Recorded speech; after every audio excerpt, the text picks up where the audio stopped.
The stagecoach rattled to a stop in front of Kingston, Wyoming's only hotel, kicking up dust that glittered like gold in the late afternoon sunlight of June 1876. Josie Keller clutched her worn leather journal to her chest, her heart pounding with equal parts terror and excitement. The long journey west had left her exhausted, but the promise of a new beginning kept her spirits aloft. She had answered an advertisement to become the town's new schoolteacher, a position that offered her escape from the suffocating expectations of Boston society. Kingston, end of the line. The driver called out, already climbing down to unload the luggage. Josie stepped carefully from the coach, her navy blue traveling dress the only dress she now possessed swishing around her ankles. She glanced around at the dusty Main Street lined with wooden buildings. Kingston was smaller than she had imagined, but there was something charming about its rustic simplicity. Miss Keller, a stout woman with silver-streaked hair, approached her. "I'm Mrs. Watkins, wife of the mayor. We've been expecting you." "Yes, that's me." "It's a pleasure to meet you," Josie replied, extending her gloved hand. "Thank you for welcoming me." Mrs. Watkins smiled warmly. "The schoolhouse is all prepared for the fall term. We're so grateful you've come. Not many educated young women are willing to venture this far west." The stagecoach driver hauled a large trunk onto the boardwalk. "Where do you want this, miss?" "That can go to the schoolhouse, I suppose," Josie said. "It contains all my books for teaching." "And your other belongings?" Mrs. Watkins asked, looking around expectantly. Josie's cheeks flushed. "I'm afraid there are no other belongings, just myself and my books." Mrs. Watkins' eyes widened slightly. "No, clothes, personal items." "There was an unfortunate incident during my journey," Josie explained, the humiliation of it still fresh. "My personal trunk was stolen at a stop in Cheyenne. I've arrived with only what I'm wearing and my educational materials." Before Mrs. Watkins could respond, a deep voice cut through their conversation. "Trouble with your luggage, madam." Josie turned to find herself looking up at a tall man with sun-bronzed skin and eyes the color of a summer storm. He wore a dusty Stetson, a faded blue shirt with the sleeves rolled up revealing muscular forearms, and a gun belt slung low on his hips. Everything about him spoke of the frontier, from his worn leather boots to the slight stubble darkening his jaw. "This is Matthew Harrington," Mrs. Watkins introduced him. "He owns the largest cattle operation in the county." "Madam," he said, tipping his hat.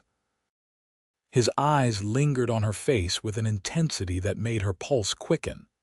"Mr. Harrington," Josie acknowledged with a slight nod. "I've simply had some misfortune with my personal belongings. My educational materials arrived safely, however." His mouth quirked up at one corner. "So you've got a trunk full of books but no clothes?" Josie felt her face grow hot at his blunt assessment. "That is correct, sir, though I hardly think interesting choice," he interrupted, his eyes never leaving hers. Something in his gaze shifted, softened. "Most folks who come out here bring practical things, but you brought knowledge." "Books are practical," Josie countered, finding her voice. "I'm to be the new school teacher." Matthew Harrington studied her for a long moment, then nodded slowly. "Your mind is what I want in Kingston, Miss Keller. We need someone who values education to teach our children. The rest," he gestured vaguely, "can be replaced." The sincerity in his voice caught Josie off guard. This rough-hewn cowboy understood the value of what she brought to this frontier town better than most of the civilized men she'd known back east. "Matthew sits on the school board," Mrs. Watkins explained. "He was instrumental in bringing a teacher here." "I appreciate that, Mr. Harrington," Josie said, suddenly seeing him in a new light. "The general store should have fabric for new dresses," he said practically. "And until then, I suspect the ladies of Kingston will be happy to help." He turned to Mrs. Watkins. "Perhaps your daughter could lend Miss Keller something to wear until she gets settled." "Of course," Mrs. Watkins agreed quickly. "Sarah is about your size, dear." "That's very kind of you both," Josie said, touched by their generosity. Matthew nodded. "Welcome to Kingston, Miss Keller." With another tip of his hat, he turned and walked toward the saloon across the street. Josie watched him go, intrigued despite herself. There was something compelling about the man, a quiet strength and unexpected thoughtfulness beneath his rugged exterior. "Come along, dear Mrs. Watkins said, breaking into her thoughts. "Let's get you settled at the boarding house, and then we'll see about finding you something to wear." The boarding house was a simple two-story structure run by a widow named Mrs. Cooper. The room assigned to Josie was small but clean, with a narrow bed, a washstand, and a small writing desk beneath the window. Mrs. Watkins promised to return shortly with some of her daughter's clothes and left Josie to freshen up. Alone at last, Josie sank onto the bed and released a long breath. She opened her journal and quickly penned her first impressions of Kingston and its inhabitants, lingering perhaps a bit too long on her description of the cattle rancher with the storm-gray eyes. True to her word, Mrs. Watkins returned within the hour, carrying a bundle of clothing. Sarah was happy to help. "These should fit you well enough until you can have some things made." "I can't thank you enough," Josie said, accepting the clothes gratefully. "Think nothing of it. We take care of our own in Kingston," Mrs. Watkins replied. "Now, after you've rested, I'll introduce you to some of the other townspeople. The schoolhouse is just down the street, and you can start setting up whenever you're ready." After Mrs. Watkins left, Josie changed into one of Sarah's simple cotton dresses. It was a bit loose in the bodice and short at the ankles, but it was clean and comfortable. She washed her face and hands, pinned her auburn hair back into a neat bun, and decided to venture out to see the schoolhouse. The one-room schoolhouse sat at the edge of town, a simple wooden building with a small bell tower. When Josie pushed open the door, she found her trunk already delivered inside. The room contained rows of benches, a teacher's desk at the front, and a blackboard. It was basic but serviceable. She was examining the few books on a small shelf when the door opened behind her. She turned to find Matthew Harrington standing in the doorway, his tall frame nearly filling it. "Mr. Harrington," she said, surprised. "Miss Keller." He stepped inside, removing his hat. "I wanted to make sure your trunk arrived safely." "Yes, thank you. Everything seems to be in order." She gestured toward the open trunk where she had begun unpacking her books. He approached, glancing at the titles. "Shakespeare, Dickens, mathematics, history. You've brought quite the library." "Education requires variety," she replied. "I believe children should be exposed to more than just basic reading and arithmetic." "I agree," he said, picking up a volume of Shakespeare's sonnets, "though some folks around here might question the practicality of poetry in a place like this." "Poetry teaches us to see beauty in the world, Mr. Harrington. I would argue that's especially important in a harsh environment." He looked up from the book, studying her with interest. "You're not what I expected, Miss Keller." "What did you expect?" "Someone older. More conventional." "I'm 22, Mr. Harrington, and I've been teaching for 3 years. As for conventional," she shrugged, "I suppose traveling across the country alone with only books for company does challenge that notion." A smile played at the corners of his mouth. "Indeed it does." He replaced the book carefully in the trunk. "The town council will want to meet you tomorrow, 10 o'clock at the mayor's office. I'll be there." He nodded, then hesitated. "If there's anything you need." "You've all been very kind already. Mrs. Watkins has lent me some clothes, and I'll visit the general store tomorrow for fabric." "Good." He placed his hat back on his head. "Kingston's a small town, Miss Keller, but a good one. People look out for each other here. I'm beginning to see that. At the door, he paused again. Why did you come west, if you don't mind my asking? Teaching positions must be plentiful in the east. Josie considered deflecting the question but found herself wanting to answer honestly. I wanted something different, a place where I could make a real difference. She paused. And perhaps a place where a woman might define herself by more than just who her father is or whom she might marry. Matthew studied her for a long moment. You've certainly come to the right place for that, Miss Keller. With a final nod, he left, closing the door softly behind him. Josie returned to unpacking her books, but her mind kept drifting back to the cattle rancher. There was something in his direct gaze that suggested he truly saw her in a way few people ever had. The next morning, Josie dressed in another of Sarah's borrowed dresses and made her way to the general store. The proprietor, Mr. Jenkins, was a friendly man with spectacles perched on his nose. "Ah, the new schoolteacher," he greeted her enthusiastically. "My wife told me about your predicament.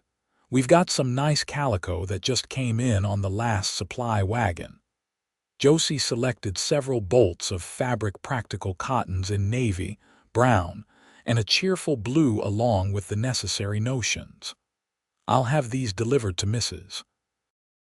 Wilson's," Mr. Jenkins said. "She's our seamstress, already expecting you, I believe." "Thank you," Josie replied, reaching for her purse to pay. "No need," Mr. Jenkins said, waving her off. "Mr. Harrington's already taken care of it, said to put it on his account." Josie blinked in surprise. "That's not necessary. I can pay my own way." "I'm sure you can, miss, but he was quite insistent. Said it was the least the town could do after your misfortune."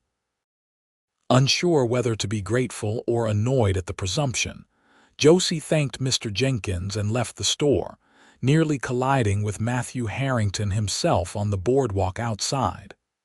"Mr. Harrington," she said, recovering her balance. "I was just hearing about your generosity at the general store." He had the grace to look slightly embarrassed. "I hope I didn't overstep, Miss Keller. It seemed the practical solution." "While I appreciate the gesture, I am perfectly capable of purchasing my own necessities," she said, keeping her tone even. "I came west to be independent, not to be dependent on charity." Matthew removed his hat, running a hand through his dark hair. "It wasn't charity, Miss Keller. Consider it an advance on your salary if you prefer.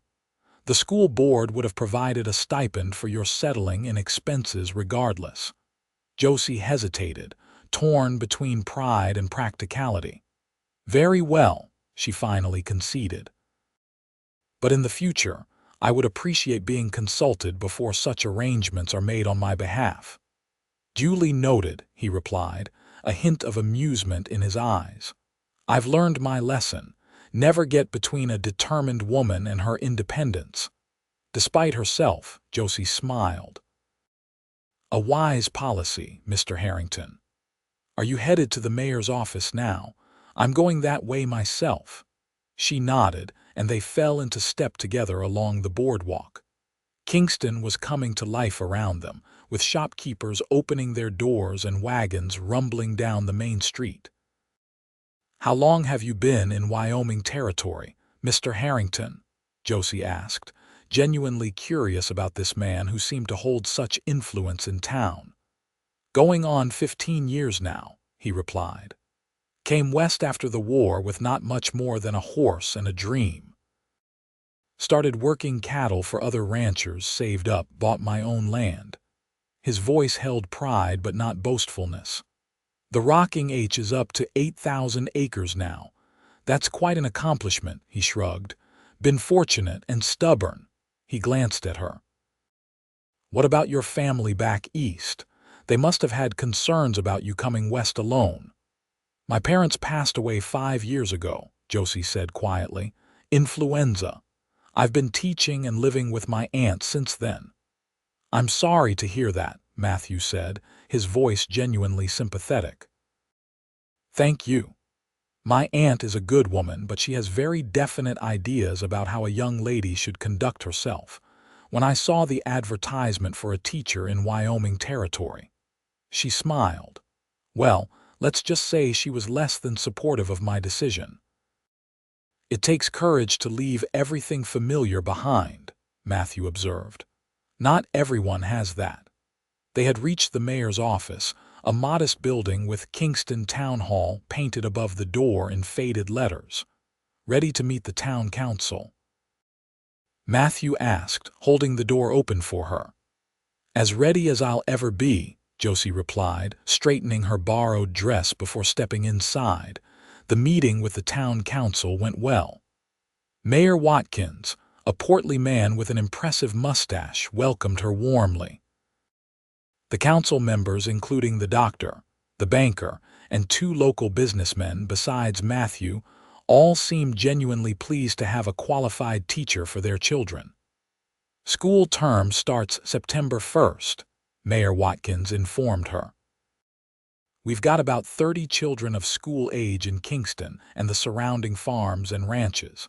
Some of the older boys might only attend when farm work allows, especially during planting and harvest. I understand, Josie assured him. I'm familiar with the rhythms of rural education. You'll be paid $40 a month, the banker, Mr. Peterson, explained. The town provides the schoolhouse and your accommodation at Mrs. Cooper's boarding house. It was a fair arrangement, better than many teaching positions Josie had heard about in the West.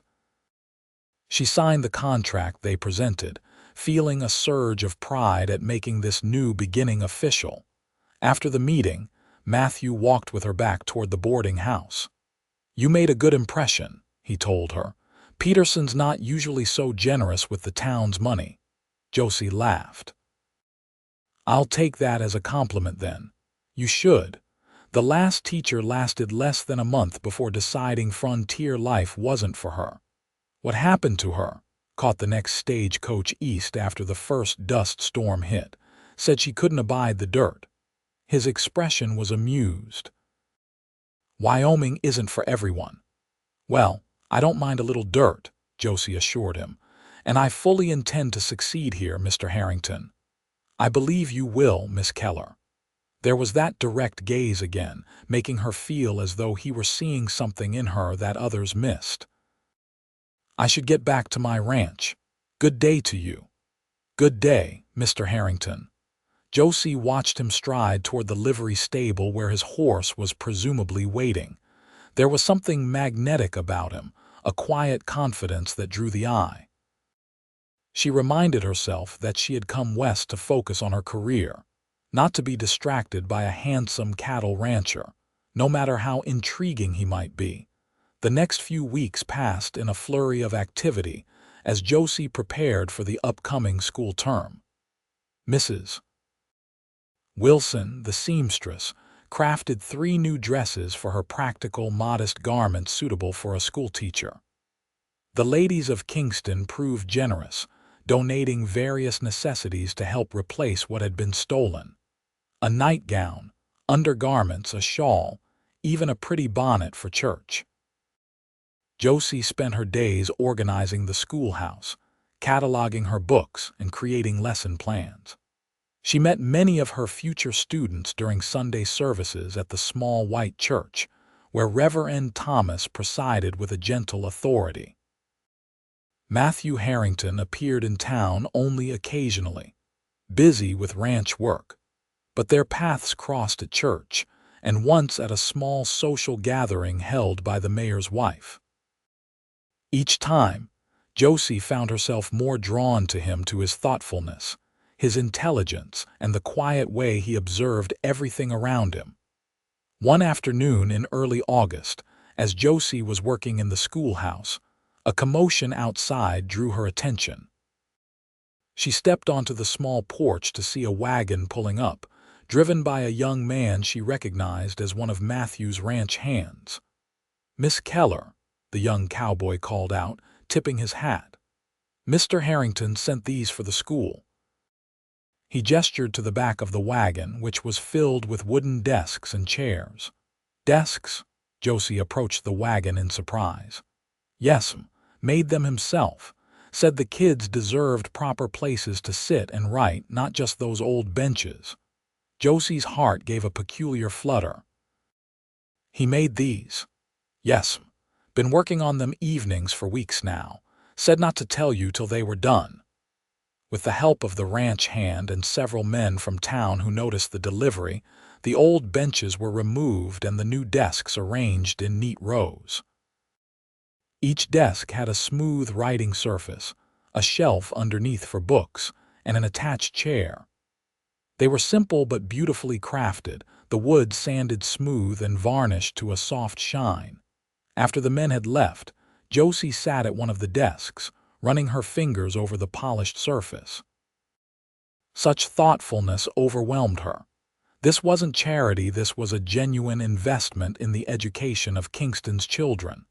The next day, Josie rode out to the Rocking H Ranch. Mrs. Cooper had loaned her a gentle mare for the journey, giving her directions to follow the main road north for 5 miles, until she saw the ranch entrance marked by a wooden arch bearing the ranch's brand. The Rocking H was impressive, a large main house built of sturdy logs, several outbuildings, corrals, and a bunkhouse for the ranch hands. As Josie approached, a ranch hand spotted her and called out toward the barn. Moments later, Matthew emerged, wiping his hands on a rag. He looked surprised to see her. "Miss Keller," he said, approaching as she dismounted, "is everything all right?" "Everything is fine, Mr. Harrington," she assured him. "I came to thank you for the desks. They're beautiful." A hint of color touched his tanned cheeks. "It was nothing." The old benches were in poor condition. "It was far from nothing," Josie insisted.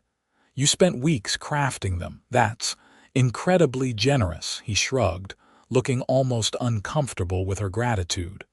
"The children deserve a proper learning environment." "Would you show me around your ranch?" Josie asked, changing the subject to ease his discomfort. "I've never seen a cattle operation before." Matthew's face brightened. "I'd be happy to." For the next hour, he guided her around the Rocking H, explaining the workings of the ranch with evident pride.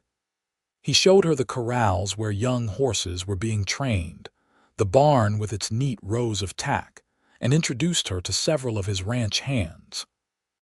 From a hilltop, he pointed out the boundaries of his land and the grazing cattle in the distance. "It's beautiful," Josie said sincerely, taking in the rolling landscape with the mountains blue in the distance. "Most folks just see emptiness when they look at Wyoming," Matthew remarked. "But there's so much life here if you know how to look for it." "I'm learning to see it," she replied softly. He turned to study her, the wind ruffling his dark hair. "You're settling in well in Kingston." "I am. Everyone has been very welcoming." "I'm glad." He hesitated. "Would you stay for supper? My housekeeper, Mrs. Jimenez, makes the best beef stew this side of the Mississippi." Josie hesitated only briefly before accepting. "I'd like that, thank you." The ranch house was surprisingly comfortable inside, with solid furniture, bookshelves lining one wall of the main room and colorful woven rugs on the plank floors. Mrs. Jimenez, a middle-aged woman with a warm smile, welcomed Josie enthusiastically. "Ah, the teacher. Mr. Matthew has spoken of you," she said with a knowing glance at her employer that made him clear his throat and look away. Supper was indeed delicious, hearty beef stew, fresh bread, and apple pie for dessert. The conversation flowed easily as Matthew told stories of his early days in Wyoming, and Josie shared anecdotes from her teaching experiences back east. "How did you learn to build furniture?" Josie asked as they lingered over coffee after the meal. "My father was a carpenter," Matthew replied. "I worked alongside him from the time I could hold a hammer. After the war, I thought I wanted something different, open spaces, room to breathe, but I've found I still enjoy working with wood. It centers me. The desks are truly beautiful." I enjoyed making them, he admitted. Knowing they'd be used by the children, that their education matters to this community. It gave purpose to the work. You value education highly for a rancher, Josie observed. Something flickered in his eyes. My mother was a teacher. She taught me to read before I ever set foot in a schoolhouse. Said knowledge was the one thing no one could ever take from you. A wise woman. She was. His voice grew softer. She died when I was 12, consumption. I'm sorry, Josie said gently. It was a long time ago. He shifted in his seat. What about you? What drew you to teaching? I've always loved learning, Josie replied, and sharing that love with others. There's nothing quite like seeing a child's face light up when they grasp a new concept or lose themselves in a story. She smiled. Teaching gives me a kind of freedom, too. It's one of the few respectable professions open to women where I can support myself and use my mind. Freedom matters to you. Very much. She met his gaze steadily. I suspect it matters to you as well, Mr. Harrington. Matthew, he said suddenly. Please call me Matthew, at least when we're not in town. Josie felt a small thrill at the invitation to such familiarity. Then you must call me Josie. The ride back to town in Matthew's buggy as the sun set behind the mountains was something Josie knew she would remember for a long time. The vast Wyoming sky turned spectacular shades of orange and pink, then deepened to purple. Stars began to appear, more numerous and brilliant than she had ever seen in Boston. It's like the heavens opened up, she murmured, gazing upward. One of the things I love about this country, Matthew said, his voice low, makes a man feel small in the right kind of way. When they reached the boarding house, he helped her down from the buggy, his hands strong and warm at her waist. For a moment, they stood close, neither speaking. Thank you for today, Josie finally said. For the tour, the meal, and for the desks. It was my pleasure, he replied, his voice husky in the gathering darkness.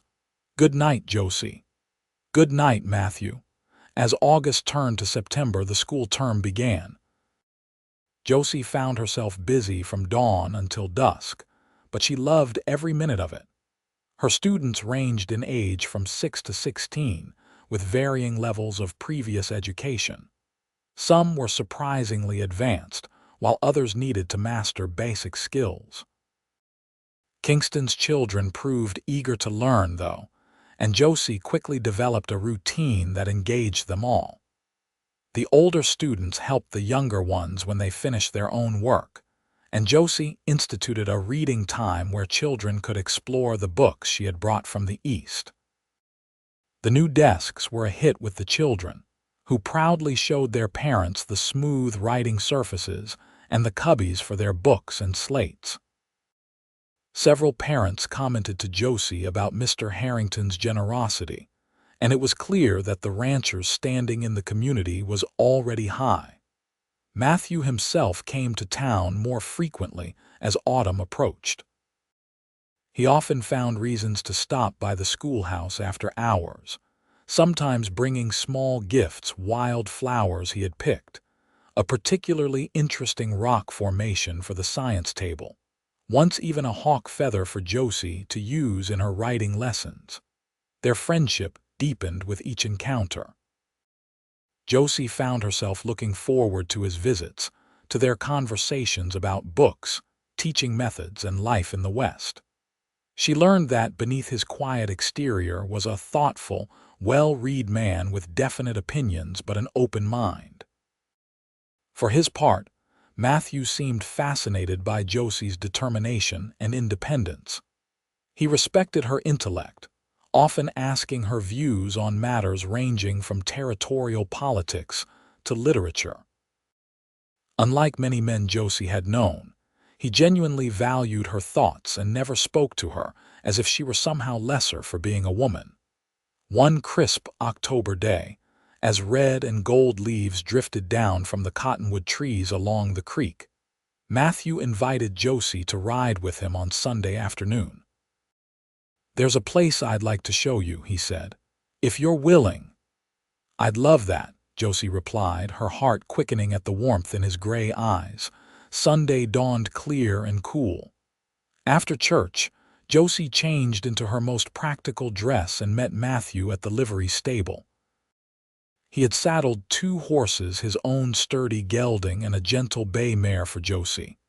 "Is this a very long ride?" she asked as he helped her mount. "About an hour," he replied, "but worth every minute." They rode north out of Kingston, following a trail that wound through rolling hills covered in golden grass. Matthew pointed out landmarks as they traveled, naming creeks and distant mountains, identifying birds that swooped overhead. Finally, they crested a ridge and Matthew drew his horse to a halt.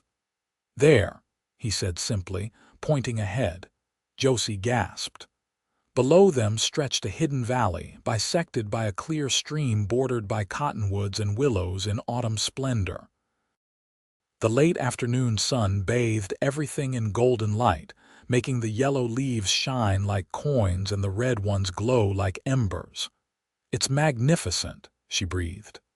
"This is part of the Rocking H," Matthew said quietly. "My favorite place on the whole ranch. I can see why." Josie took in the peaceful valley, the distant mountains, the vast blue sky above. "Thank you for sharing it with me." They dismounted and led their horses down a gentle slope to the stream. Matthew spread a blanket on a grassy spot beneath a cottonwood tree and produced a simple picnic from his saddlebags: bread, cheese, apples, and a jar of honey. "A feast," Josie declared with a smile, settling onto the blanket. They ate in companionable silence for a while, listening to the gentle murmur of the stream and the occasional call of birds. Josie felt a deep contentment that had little to do with the food or even the beautiful setting, and everything to do with the man beside her. "How are you finding Kingston now that you've been here a few months?" Matthew asked, breaking the peaceful silence. "I love it," Josie replied honestly. "The people, the landscape, my students. It already feels more like home than Boston ever did." "I'm glad." Matthew's voice was soft. "The town needed someone like you, someone with passion and dedication." Josie felt her cheeks warm at his praise. "The children make it easy to be passionate. They're so eager to learn." "It's not just the children who benefit from your presence," Matthew said, his gaze intent. "You've brought something special to Kingston, a new energy, a fresh perspective." He paused. "You've certainly changed my life." Josie's heart skipped a beat. "Have I? Before you arrived, my life was predictable. Ranch work, town business, more ranch work." A smile touched his lips. "Now I find myself looking for excuses to come to town, hoping to catch a glimpse of a certain schoolteacher, thinking about what books she might enjoy discussing next, wondering what she'll say about this view I've loved for years." "Matthew," Josie began, her voice hardly more than a whisper. "I know it hasn't been long," he continued, "but I've never met anyone like you, Josie. Your mind, your spirit, your courage in coming west alone." He took her hand gently. "I find myself thinking about you all the time." Josie looked down at their joined hands, then back up to his face. The sincerity in his eyes took her breath away. "I think about you too," she admitted, "far more than is probably proper for a schoolteacher." Matthew chuckled softly. "I'm glad to hear it's not one-sided then." His expression grew more serious. "I don't want to rush you, Josie. I know you came west seeking independence, not a husband," she supplied when he trailed off. "Yes." He looked almost vulnerable now. "I would never want to be an obstacle to your freedom or your teaching. But I find myself hoping that perhaps, in time, you might consider that we could build something together. A partnership, not a cage." Josie felt tears pricking at her eyes at his understanding. "That's the most beautiful thing anyone has ever said to me." Slowly, giving her every opportunity to pull away, Matthew leaned toward her. Josie met him halfway, her heart pounding as their lips touched in a gentle, questioning kiss. His hand came up to cup her cheek, and she leaned into the touch, marveling at how right it felt. When they finally parted, Matthew rested his forehead against hers. "I've wanted to do that since the day you arrived in Kingston with your trunk full of books and nothing else." Josie laughed softly. "I must have looked quite the sight." "You looked like exactly what this town needed, what I needed, though I didn't know it yet." His thumb brushed over her cheekbone. "A woman who values knowledge above material things, who braves a dangerous journey for the chance to make a difference." "You saw me," Josie murmured. "Not just a schoolteacher, not just a woman in need of assistance. You saw me." "I still do," Matthew replied, his eyes warm, "and I like what I see more each day." They stayed in the valley until the sun began to set, talking, sharing more tentative kisses and planning for the future. By the time they rode back to Kingston in the gathering dusk, Josie knew her life had changed irrevocably and wonderfully. The autumn days grew shorter, and the first snows dusted the mountains in the distance. Josie and Matthew's courtship became the subject of approving gossip in Kingston. Mrs.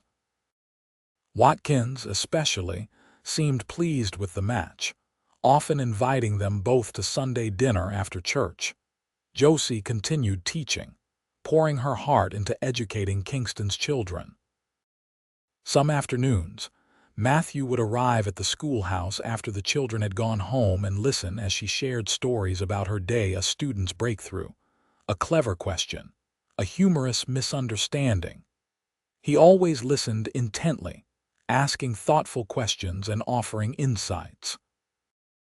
In turn, Josie began to learn more about ranching.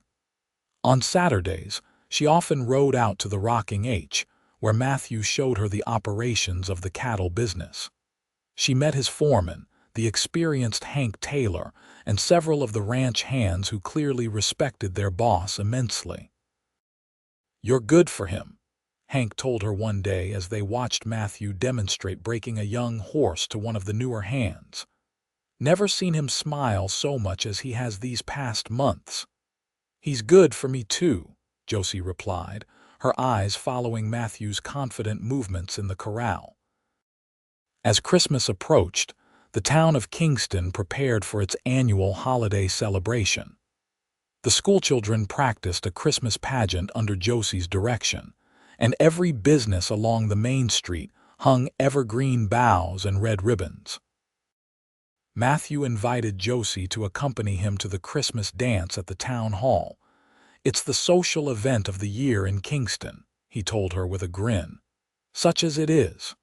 "I'd be honored," Josie replied, "though I should warn you I'm not particularly accomplished at dancing." "That makes two of us," Matthew assured her. "We'll stumble through it together." The night of the dance arrived with a light snow falling, adding to the festive atmosphere. Josie wore her best dress, a deep green wool that Mrs. Wilson had finished just in time for the occasion. When Matthew arrived to escort her from the boarding house, his appreciative gaze made her blush. "You look beautiful," he said simply, offering his arm. "Thank you." Josie took in his clean-shaven jaw and neatly trimmed hair. He wore a dark suit that fit his broad shoulders perfectly. "You're quite handsome yourself, Mr. Harrington." The town hall had been transformed with pine boughs, candles, and red ribbons. A small band played lively tunes, and nearly everyone in Kingston and the surrounding ranches had turned out for the celebration. Josie found herself whirled from one dance to the next with Matthew, with the mayor, with Dr. Wilson, and even with some of her older male students who blushed furiously at their own daring. Between dances, Matthew kept his hand at the small of her back, a warm, steadying presence. They shared punch and laughed with friends, but Josie was always aware of him beside her, his gray eyes often finding hers across the room. As the evening progressed, the band struck up a slower waltz. Matthew led Josie onto the floor, one hand at her waist, the other holding hers. "I've been waiting all evening to have you to myself again," he murmured as they began to move with the music. "We're hardly alone," Josie pointed out with a smile, nodding toward the dozens of people around them. "They might as well not be here," he replied, his gaze so intense that Josie felt her breath catch. "When I'm with you, Josie, the rest of the world fades away." As they danced, the crowd around them did seem to disappear. Josie was aware only of Matthew's hand warm against hers, his arm strong around her waist, the subtle scent of soap and leather that she had come to associate with him. When the music ended, Matthew didn't release her immediately. Instead, he leaned close to whisper in her ear. "Would you step outside with me for a moment? There's something I want to ask you." Heart pounding, Josie nodded. Matthew guided her toward the door, pausing to collect her shawl and his coat. Outside, the snow had stopped, and the night air was crisp and still. Stars blazed overhead in the clear black sky, and their breath formed small clouds in the cold. Matthew led her to a small garden beside the town hall, where a bench sat beneath a bare, branched apple tree. He brushed snow from the seat and gestured for Josie to sit, then joined her, taking both her hands in his. "Josie," he began, his voice husky, "these past months have been the happiest of my life." "Mine too," she replied softly. "When you arrived in Kingston with nothing but your books, I thought you were the bravest woman I'd ever met." His thumb traced circles on the back of her hand. "Now I know you're also the kindest, the most intelligent, and the one I want to spend my life with." Josie felt tears welling in her eyes as Matthew slipped from the bench onto one knee before her. "I don't want to change you, Josie. I love your independence, your passion for teaching, your mind. I'm asking if you'll share your life with me not as my possession, but as my equal, my partner in everything." He reached into his pocket and withdrew a small box. "Josie Keller, will you marry me?" Inside the box was a delicate gold ring with a small diamond flanked by 2 sapphires. "It was my mother's," Matthew explained. "My father always said the sapphires reminded him of her eyes like yours. They were blue." "It's beautiful," Josie whispered, touching the ring gently. "Is that a yes?" Matthew asked, a hint of uncertainty in his eyes. "Yes," Josie said, her voice growing stronger. "Yes, Matthew, I will marry you." His face broke into a radiant smile as he slid the ring onto her finger, then pulled her to her feet and into his arms. Their kiss was deep and joyful, a promise of the future they would build together. When they finally parted, both breathless, Matthew rested his forehead against hers. "I love you, Josie.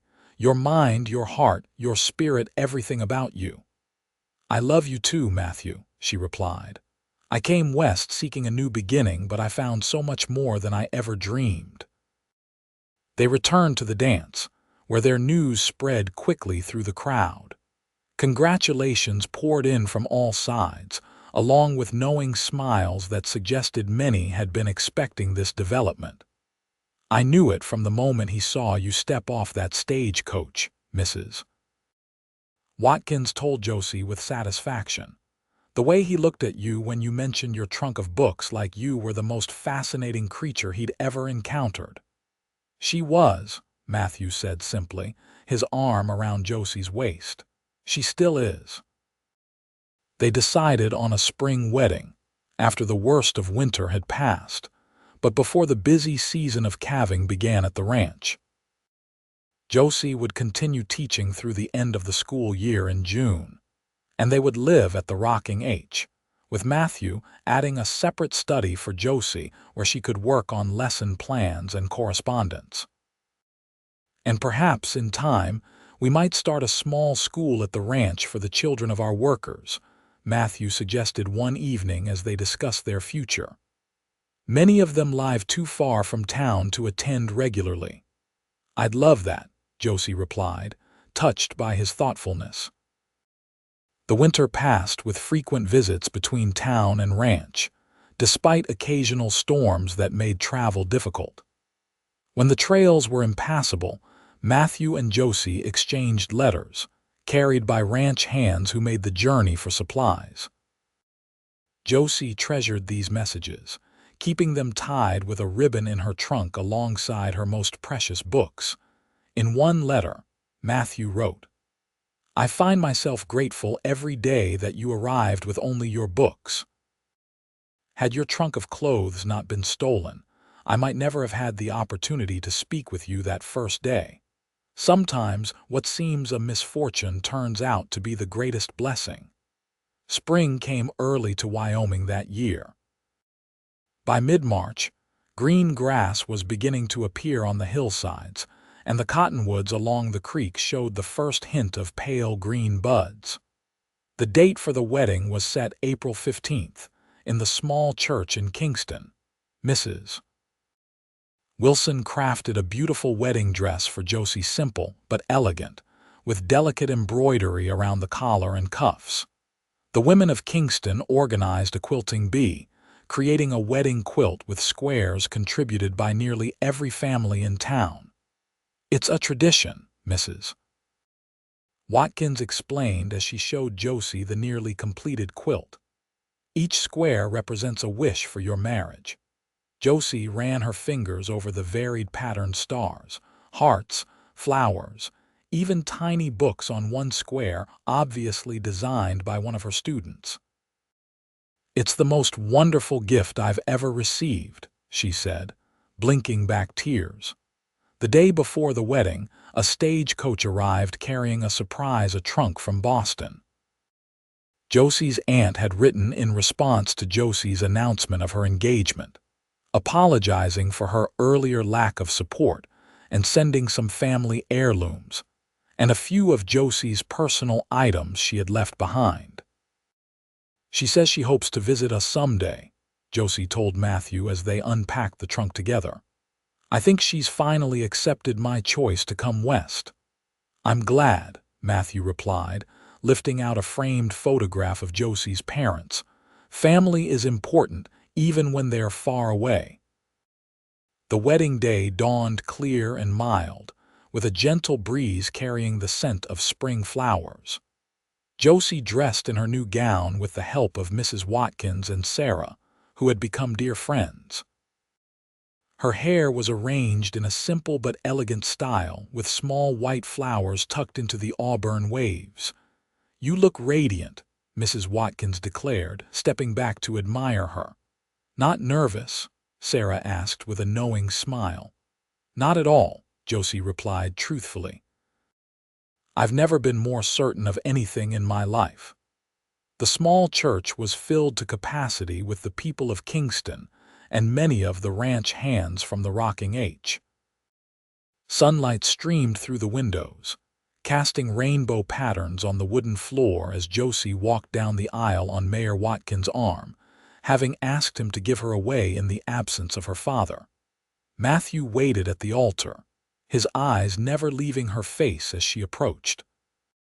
He looked handsome in his dark suit, his expression a mixture of awe and joy that made Josie's heart swell with love. The ceremony was simple but deeply meaningful. They had written their own vows, promises that spoke to their unique journey and the partnership they envisioned. When Matthew slipped the gold band on her finger to join her engagement ring, his hands were steady, but his voice shook slightly with emotion. "I now pronounce you husband and wife," Reverend Thomas declared. "What God has joined together, let no man put asunder." Matthew's kiss was gentle yet filled with promise, a beginning rather than an ending. The congregation erupted in cheers and applause as they turned to face their friends as Mr. and Mrs. Harrington. The celebration continued at the town hall, where tables groaned under the weight of food contributed by everyone in Kingston. There was dancing and laughter, toasts, and well wishes. Josie's students presented her with a handmade book containing drawings and messages from each of them. "We're glad you're staying in Kingston, Mrs. Harrington," 12-year-old Emma told her shyly. "Even if you have to ride all the way from the ranch to teach us." "I wouldn't dream of leaving," Josie assured her, touched by the children's gift. As the celebration wound down, Matthew and Josie departed in his buggy, decorated with ribbons and flowers by the townsfolk. They drove toward the rocking H toward home in the golden light of late afternoon. "Happy, Mrs. Harrington?" Matthew asked, his arm around her shoulders. "Completely," Josie replied, resting her head against him. "Though I may need some time to get used to my new name." "We have all the time in the world," he assured her, pressing a kiss to her temple. Their arrival at the ranch was marked by another surprise. The ranch hands had decorated the house with lanterns and wildflowers, and Mrs. Jimenez had prepared a special dinner for them. After accepting congratulations from the staff, Matthew and Josie finally found themselves alone in the main house. "Welcome home," Matthew said softly, taking her hands in his. "It's perfect," Josie replied, looking around the comfortable room that would now be hers as well. Matthew had added feminine touches in preparation for her arrival: vases for flowers, softer cushions, even a small bookshelf beside the fireplace filled with some of her favorite titles.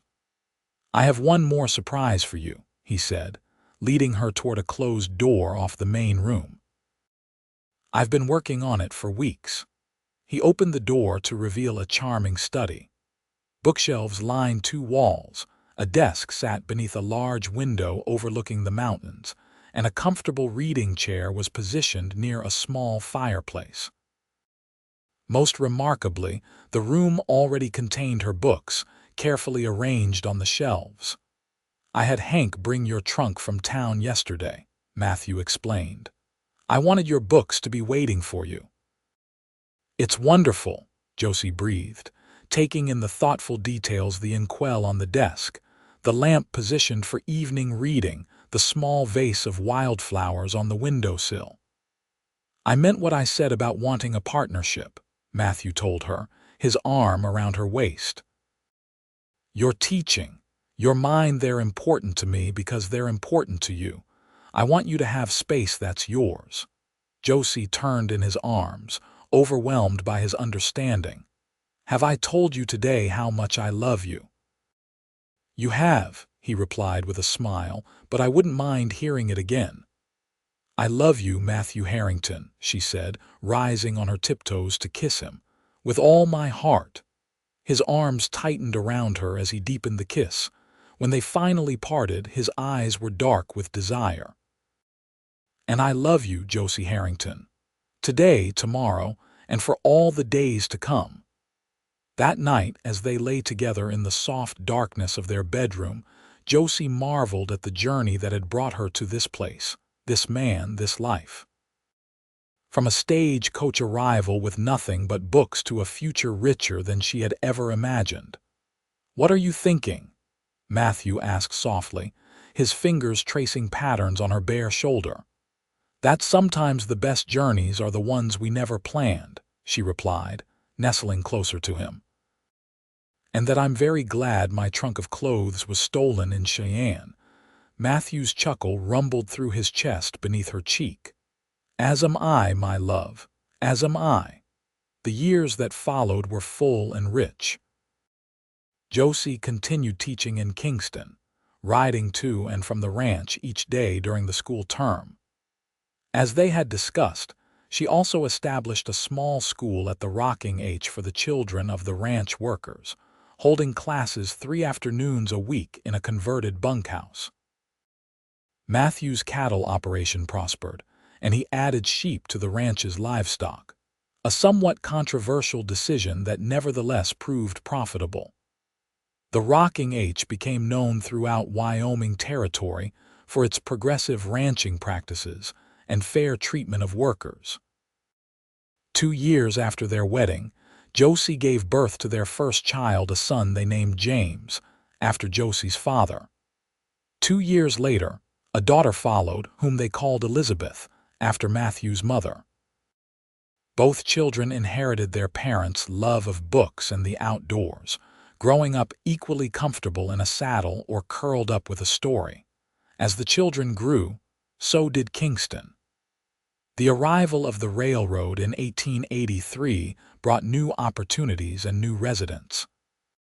Josie's school expanded to 2 rooms with the addition of another teacher, allowing her to focus on the older students while still overseeing the curriculum for all. Through it all, Matthew and Josie's partnership remained strong. They faced the challenges of ranching life together: droughts, harsh winters, fluctuating cattle prices. They celebrated the joys, bountiful harvests, community gatherings, their children's accomplishments. And every evening, they found time to talk about their days, sharing books and ideas just as they had during their courtship. On their 10th anniversary, Matthew presented Josie with a special gift: a new trunk, beautifully crafted of polished oak with brass fittings. "Open it," he urged as they sat together on the porch after the children had gone to bed. Inside, Josie found leather-bound editions of her favorite books, including several she had mentioned wanting but didn't own. "To replace the ones that are wearing out from so much use," Matthew explained. "And to remind you of how our story began with a woman who valued knowledge above all else, who arrived with a trunk full of books and nothing more." "The best decision I ever made," Josie said, leaning against his shoulder as they watched the sunset paint the Wyoming sky in brilliant hues. "Coming west with only my books led me to everything else that matters: you, our children, this life we've built together." "Your mind is still what I want most," Matthew told her, his arm tightening around her. "Your thoughts, your dreams, your heart. You have them all," Josie assured him. "Today and always." As darkness fell and stars began to appear in the vast Wyoming sky, Josie Harrington reflected on the remarkable journey that had brought her to this moment. From a young woman seeking independence to a wife, mother, and respected teacher, her life had unfolded in ways she could never have imagined when she first stepped off that stagecoach in Kingston. The trunk of books that had once represented her only possessions now symbolized so much more: the beginning of a love story, the foundation of a partnership, the promise of knowledge to be shared with future generations. What had seemed a misfortune had truly been the greatest blessing of her life. And as Matthew's hand found hers in the gathering darkness, Josie knew with absolute certainty that she was exactly where she was meant to be: home.